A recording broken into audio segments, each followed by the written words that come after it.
Welcome to another edition of Darwin and Adele's Kitchen. Now, this edition we're doing short ribs because, well, it got down to like 30 degrees in Memphis, Tennessee. So Adele and I decided to do short ribs because it's a great wintertime food. And so that's what we're doing. And it's a great favorite meal of ours. But I normally only do it in the wintertime because that's when short ribs is really in season. For us, that is. So here I'm going to do the what we normally do with our meats. We like to marinate it overnight, particularly with beef or whatever. So here I'm using a little bit of olive oil. I already marinated most of it. So I'm going to show you a bit here. And this is our seasoning that we like to use. You know, which is white pepper, black pepper, chili peppers, cayenne pepper. And this is how we do it.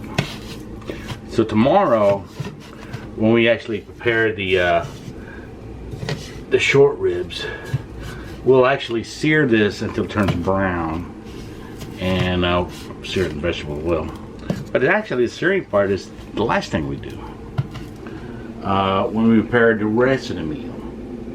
And one of the things we're going to do tonight, I've been showing you how we marinate it and put spices on it.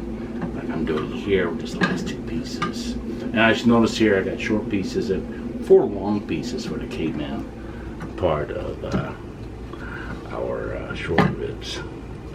Is we have a special guest tomorrow. A good friend of mine. He does most of his teaching online, but you know, he used to work most full-time with the University of Memphis History Department. Dr. Peter Cash. Now, what's interesting, he's going to be talking about I'll talk about the American Civil War, is that the history of short ribs. But in this case, the USS Cairo, or Cairo as they pronounce it back then, a city-class ironclad, she was sunk at the siege of Vicksburg, during the siege of Vicksburg, in the Yazoo River. And what's interesting was that they were serving short ribs, or a variation of short ribs when they were sunk, and archaeologists found it. We'll discuss more about that. And I had ancestors in the Union Navy who served aboard her sister ship, the USS Mountain City, and I possibly had another ancestor, or the same ancestor. I'm trying to discover who probably served aboard the other sister ship, the Carondelet, or could have been pronounced the Carondelet. Okay, since none of them are alive right now, I don't know how they pronounced it. It's funny because here in Memphis, there's a store called the Carondelet, but if you go to St. Louis, Missouri, there's a place called the old Carondelet, which used to be the old Carondelet shipyards. So I suspect it's probably pronounced both ways, Carondelet or Carondelet. So, but you'll hear more about it tomorrow as my friend Dr. Peter Cash partakes of our short ribs, as well as the alcohol. And of course, our friend Ziggy, our cat, who just jumped up here. He won't be partaking except for some of the leftovers. Right, Zig? So anyway, this will be marinating overnight. And we'll be back in a few seconds because we're trying to find an easy way to basically de-skin garlic bulbs. And well, while checking out the internet, Martha Stewart showed me how. Yeah. So we'll be right back in a few seconds to show you what we learned from Martha Stewart. Yeah. We'll be right back. Now this is what Martha Stewart did. Probably did it too hard. You want to pick up the other That's good. pieces of the bulb? We basically try to figure out a simpler way to peel garlic. And we look on the internet, and lo and behold, there was Martha Stewart. You know, where she showed us how to peel garlic the easy way. Now I'm still practicing it. And well, we're trying to get it right. So it'll probably take a few more practices, but basically you put unpeeled garlic in a bowl like this, You put a small plate on top, and then you shake it vigorously for 20 seconds. So we're going to try that. Here we go. Ready, Adele? Ready. 10, 9, 10. And lo and behold, it does work.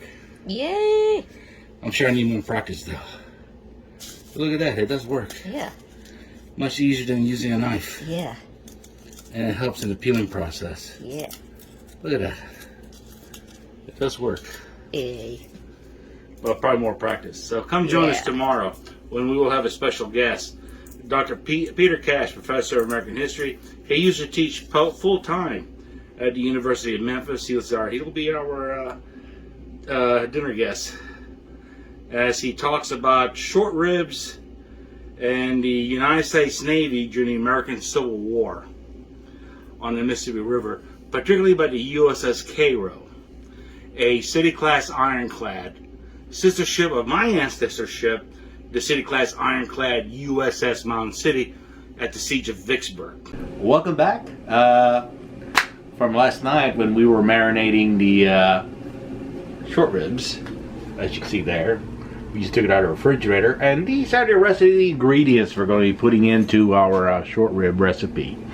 In reality, short ribs, if done right, and everything else that we're going to put into that Dutch oven right there that I got for Christmas. Thank you, Adele. Thank you very much. I've always wanted a Dutch oven, and she got me one. Yay. It's in actuality a stew, and that's what we're making. But here are the rest of the ingredients, as you can see here. And it's going to be basically some sausages, gives it a unique taste, andouille, and jalapeno cheddar, as well as garlic that we peeled last night, and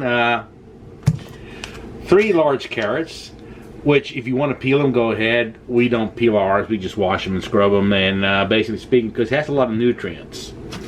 2 bunches of green onions, 1 red onion, 1 yellow onion, 3 beers, some black pepper, and whatever red wine you like to drink, I suggest you just use that, okay? It's just whatever you like. 3 Poblano peppers, and a gourmet blend of mushrooms, because Adele and I, we love mushrooms. A little bit of olive oil, and that's about, oh, and some rosemary. Kroger's out of thyme, but you can use either thyme, rosemary, or basil leaves. It doesn't really matter. Yeah. And then, naturally, garlic. And we're going to chop all this up, and we're going to put it in the Dutch oven with about a 1/4 cup of olive oil, and we are going to saute it. Okay, make it nice and soft. Then after that, we are going to sear. The last thing you do, you sear the meat. Okay, get it nice and brown. And then after that, we put all that in the Dutch oven, and then we preheat the oven at 325 degrees, and we let it cook for about 3.5 hours, 3.5, 4 hours. You know, longer the better. But then we have a special guest showing up, my buddy, Dr. Peter Cash. So we'll be right back as we chop all this up, and then we saute it. So we'll be right back.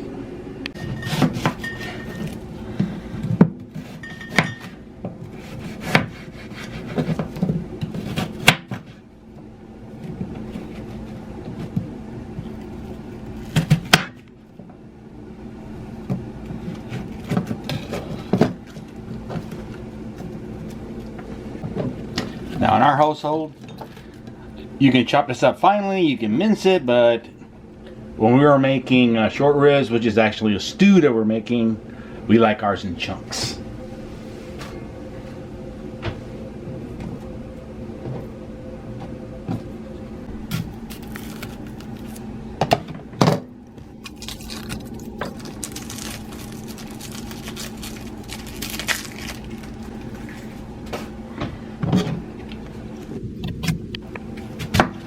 We're going to do a bundle. Yeah, the rosemary? Yeah. We are going to do a bundle. So just tie it off like that. And the rosemary is one of the last things we're going to throw in there. That and the peppers. Last things we throw into the pot.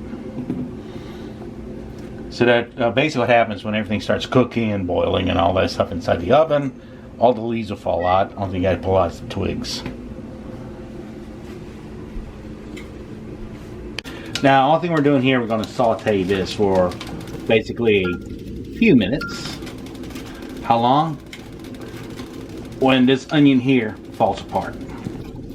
Easily falls apart. And that's all we're doing.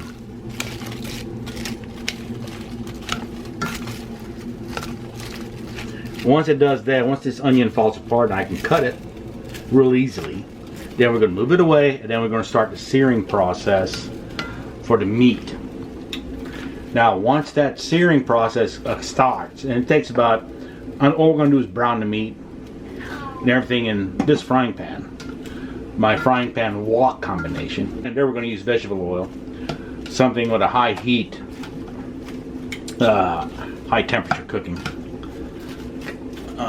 ability. And then what we're going to do then is sear it, put the meat in the pot. Then we're going to add 3 beers, basically 3 cups of beer, and then a cup of wine, well, any kind of wine you like to drink. That's what I always say.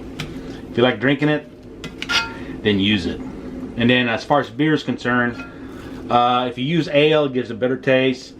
If you use, like say, Pilsner, it gives a very stout taste. Whatever you want to use. And again, my suggestion, whatever you like to drink, put it in here. You like to drink it, then it's going to taste better when you eat it. Now, remember, when you're making short ribs, think of it as a stew. Alright? This is part of your stew. And then the liquid itself, once it starts cooking with the beer, the wine, and everything else, it makes a great gravy. Also, once you do it, once we pull it out, you're going to see me using a ladle to get as much of the grease out as possible. A trick when getting the grease out too, if you're not going to serve this until the next day, put it in the refrigerator, let it cool, chill, the grease flows to the top, take it out by hand, scoop or whatever, and throw it in the trash, throw it in the sink, do whatever. Just throw it in the trash. That gets a lot of the grease out. If not, use a ladle like I'm going to do, and scoop the grease out, because the grease will flow to the top. Because short ribs is a very hearty meal, and it has a lot of fat. But it also gives it its flavor, it gives it its taste. Now here, as Adele can tell you, you can definitely hear it's sauteing. How long do you saute it for? When the onion gives you your clue. Not so much the carrots, because the carrots will get softer once you put it in the oven at 325 degrees and it cooks like a stew.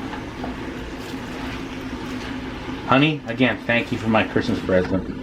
I've always wanted a Dutch oven. You're welcome. Dutch ovens are great.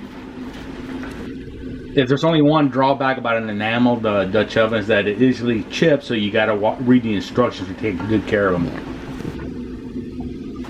Best way to store them is on top of your stove. Oh, you can make some fantastic dishes though in a Dutch oven. Now, if you want to take these things out camping, just get a regular cast iron one without the enamel.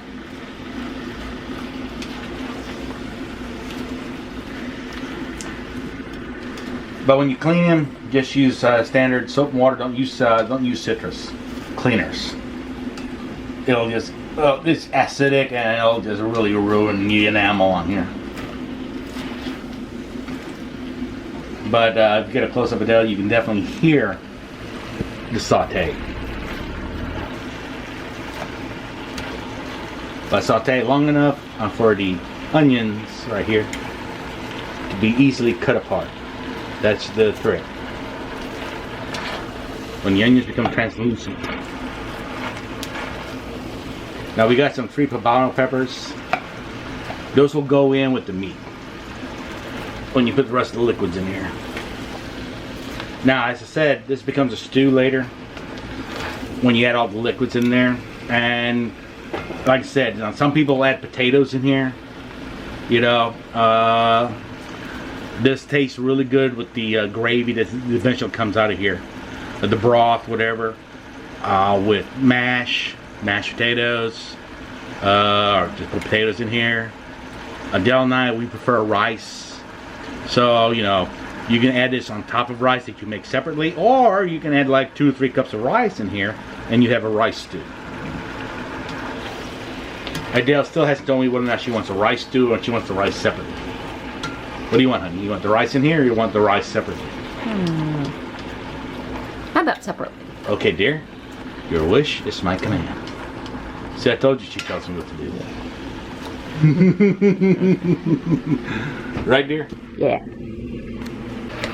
Now, during the American Civil War, they did a lot of rice stews back then. Because the Army discovered, and one thing you'll find out about the Civil War Navy here on the rivers was that it was actually owned by the Army.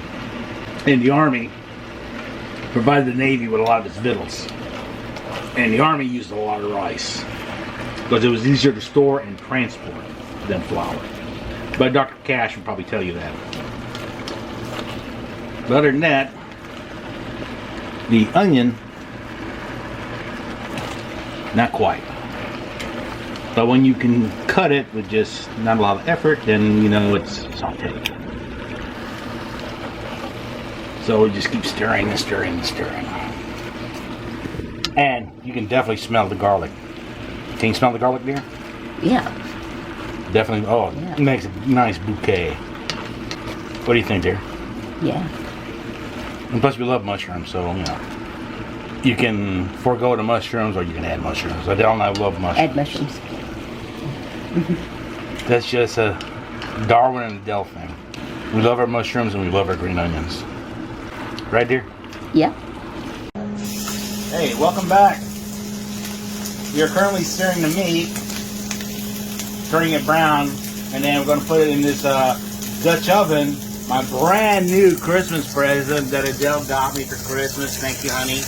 I appreciate it very much. You already knew I've always wanted a Dutch oven, a cast iron one, enamel. And Adele got it for me. What we're doing right now is we're searing the meat, turning it brown. We had this marinating overnight in spices. It's going to be really great. Oh, it's going to taste really good, I guarantee. And so we're searing the meat, short ribs, brown on each side. It takes about 20 minutes to sear everything that we got here. And then after that, we're going to put the liquids, which will be 3 beers and a whole cup of wine. And as we explain in the video, use whatever wine you want, use whatever beer you want. So, you know, whatever turns you on, whatever you like to drink. Remember, whatever you like to drink, put it in there. If you use ale, it's going to be a little bitter taste, if you like that taste. If you use Pilsner, it's going to be a very stout taste. A heavier taste. Use whatever you want. Today's cooking aid, of course, is Philippine Gold, Manila Gold, Semi-Gold beer. You like it? Tastes good. You see here, I'm searing it until it turns brown. And you can see all the spices we put on last time when we marinated it. It's going to be really good, guarantee. Just takes about a minute. Make sure every side is browned. It looks good. Oh man. It just sears in that taste. We got 2 types of short ribs here. This one here is the big, expensive chuck type of short rib. They'll go in the pot there. It's going to be good. We just got done sauteing the vegetables. The last thing that's going to go in here will be the rosemary and the Poblano peppers. Other than that, everything else is in here. The onions, the mushrooms, green onions, pretty much everything.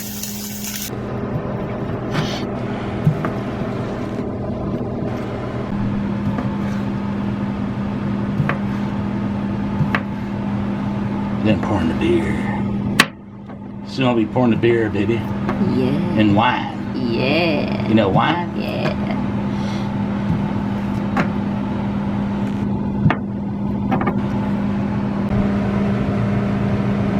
Some more such songs.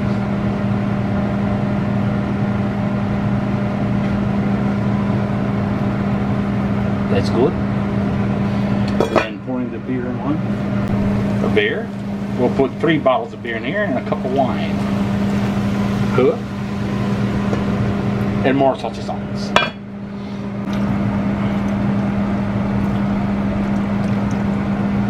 And hand me the rosemary, dear. That was the wine. And now the rosemary. Put that on top. Actually, just dump it here aside somewhere. All right, bottle peppers and all that.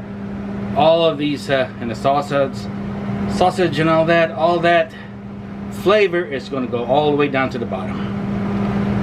We just want this to drip down, man. So we got the 3 bottles of beer, a cup of wine, and then we put all this at the top, and the oven's preheated at 325, and 3.5 hours, 4 hours, all this stuff will be done.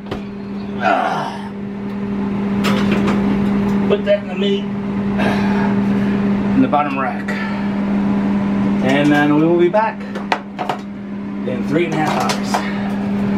3.5 hours, 4 hours. There's no way really you can go wrong with this. Okay. We're done, dear. Except for the eating. And actually the rice. So, when we post this on YouTube, I will write down the recipe. Darwin and Adele's recipe. Our ingredients. And then it'll be Bon Appetit. Except this time it'll be with Dr. Cash. So, what's the time, dear? Almost 1. Okay, so we'll give Pete a call in about 4. And tell him to come over, and then we will eat. Yeah. We got. Okay. Yeah. Now Dr. Cash will be here momentarily, but let's see what we got. Because it smells real good. I wish you bought people out there can actually smell it. Man. Oh, take a look at that, honey. Oh, you can smell the peppers. The Poblano peppers. They're very mild peppers. And the sausage and the beef. Man, pretty soon I'll be scooping out as much of the fat as possible. But get a good close up. Yeah. That looks really good. Ooh, it's really good. Okay, we'll be back soon for the feasting.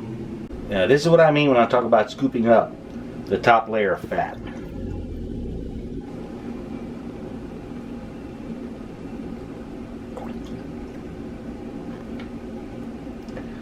And it's easy to tell what is fat and what is because this here's grease. And it's really just the top layer you want.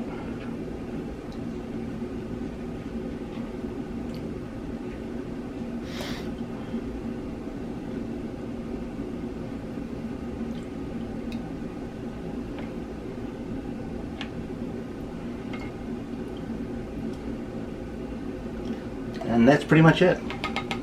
Just scoop up the top layer. That's primarily fat. And that's it. Production. With low people. Right. Ready? Well, hey, if you got me in it. That's right. Well, look who's doing the production. Okay. We're filming. Are we filming? Yeah. I said, I got friends in low places, right? You scraped the bottom of the barrel here, buddy. I want to introduce you to my best buddy. This is Dr. Peter Cash, professor of American history. Now, he used to teach full-time at the University of Memphis, but he and I have been buddies for a very, very long time, man. Now, he's going to discuss about the American Civil War, primarily about the USS Cairo. Now, that was the sister ship of my ancestor ship, the USS Mound City. Both were city-class ironclads. And they basically patrolled the Mississippi River. Now, what's interesting about the city-class ironclads, they were built for the United States Army. And at one point, for the first part of the war, the United States Navy actually belonged to the United States Army here on the Mississippi River as what they call riverine warfare, as it was later on called, in the 60s, 70s, and even up to the Iraq War, where the U.S. Navy patrolled the rivers of Iraq, Tigris and Euphrates. Now, Dr. Cashel will talk about when the USS Cairo sank, and basically by a Confederate torpedo or mine, the Navy at that time, the sailors, and most of them were actually soldiers, but they were actually assigned to the U.S. Navy, even though most of them were soldiers. Were making a very special meal that day. And in fact, the Navy basically made a version or a variation of what my friend Dr. Cash is actually eating. And by the way, what do you think of the meal? It's good. It's really good. I told you, man. My short ribs are par excellence, as my wife can tell you. Right, honey? Yeah. Go ahead, Dr. Cash. Well, I don't really know where to begin, other than to say with stuff like short ribs, that would be pretty typical for the ration food that was being issued to both the Army and the Navy. They typically got salt pork, salt beef, and the only way to really make it palatable was at least to parboil it. Put it in a big kettle and boil some of the salt out of it, change the water a couple of times so that it's a little bit less salty. And then you can add to it whatever you've got. One advantage that the sailors might have that soldiers didn't is the opportunity to forage a little more when they put ashore. So they might actually be able to have some extra fresh vegetables, whatever they could scrounge, to put into a pot. Because otherwise they're getting salt meat, they're getting bread or hardtack. They're probably getting, well, they actually did get a little salt issue. They got a little vinegar in their issue. They got a lot of dried peas or dried beans in their food issue. And then they got a few other things, soap and candles on occasion, that sort of thing. But the one thing you don't see in any of that is fruits and vegetables. That's one thing they never got. Mm-hmm. So it was heavy on protein, fat, and carbs. So then it was up to them to make something out of it, to figure out what to do with it. And at least in a Navy situation where you've got a particular cook place with large kettles, you've only got one or two people doing all the cooking for the crew. Right. And so the meals might also be a little bit more regular. Instead of, well, okay, we got to eat now, and then it might be tomorrow before we eat again. At least when you're on a boat in the river, you have the opportunity to have a little bit more regular meal. It doesn't mean it's any better. It just means you get it a little more often. Right. Yeah.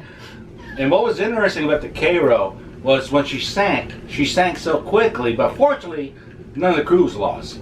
But it was a time capsule. When she sank, everything that was in that ship was scrapped in the river, in the mud, as a time capsule. And when they basically lifted the ironclad out of the river years later in the 60s, I think she was found in the late 50s and basically raised out of the river in the late 60s. They found these kettles, large kettles, filled with ribs, either pork or beef ribs, whatever, and basically they were cooking a variation of short ribs. So short ribs have been around for years and years. So that's basically it. And like I said, Dr. Cash and I, we're soon, Adele and I are soon going to partake of what he's eating. Because we're really hungry and we can smell it. Yeah. And additionally, too, we are partaking of a special concoction. I don't know if somebody's actually made this or not, but Adele and I one day were like, okay, let's have something to drink. We had some rum, some lemonade, which is ice, I think. Lemonade ice. Yeah, vitamin water. Yeah, vitamin water. Some lime, we put it together, and as Dr. Cash will tell you, what do you think of it? Pretty tasty. Yeah, mighty tasty. And since, we are talking something about a nautical flavor,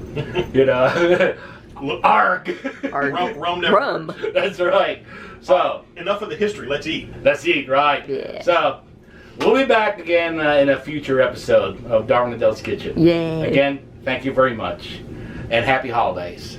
Merry Christmas, Happy New Year. And we'll be back. Happy Adventures in History. That's right.